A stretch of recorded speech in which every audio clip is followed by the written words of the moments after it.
Sometimes we forget that we've already survived the hardest parts of our lives.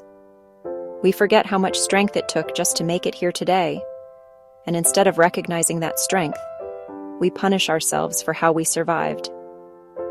But I want you to hear this clearly. You don't have to keep being so hard on yourself.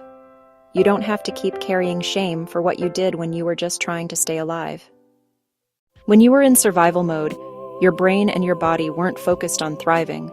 They were focused on protecting you. You weren't trying to make perfect choices. You were trying to get through the day. Maybe you shut down emotionally. Maybe you distanced yourself from people. Maybe you stopped caring for yourself because it was the only way to avoid more pain. That doesn't make you weak. That makes you human. Survival mode isn't pretty. It's raw, it's messy, and it's often misunderstood. But it kept you here. It kept you safe long enough to see a new day. Like this one. Now that you're here, you don't need those same survival habits anymore. You don't need to keep fighting invisible battles. But please, don't hate yourself for the ways you learned to survive. Forgive yourself for the things you did out of fear. Forgive yourself for the words you said when you didn't know how to express your pain. Forgive yourself for the version of you that was just doing their best in an environment that didn't feel safe. Because that version of you deserves compassion, not judgment. Healing begins the moment you stop punishing yourself for surviving. You're allowed to rest now. You're allowed to breathe without guilt. You're allowed to stop replaying every moment, wondering if you could have done it better. The truth is, if you could have, you would have. But you didn't have the tools then that you have now. And that's okay. That's growth. That's evolution. That's healing.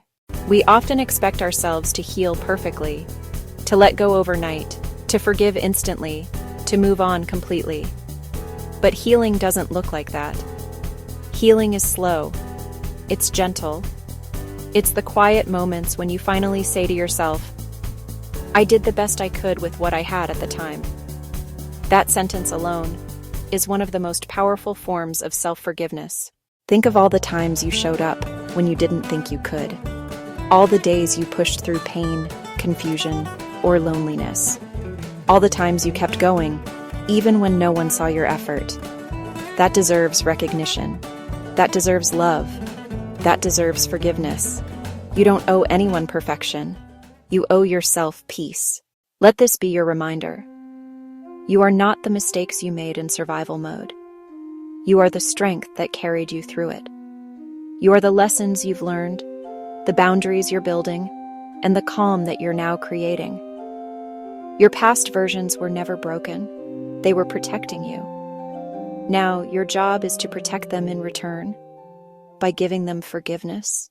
So tonight, when your mind starts replaying old memories or regrets, place your hand over your heart and say, I forgive you. You were only trying to survive. And then, let yourself rest. Because you deserve to feel safe. You deserve to feel free. You deserve to feel forgiven, especially by yourself. Remember, healing doesn't mean forgetting the past. It means honoring the fact that you made it through.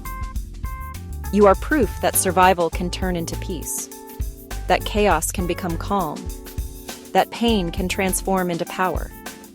So stop being so hard on yourself.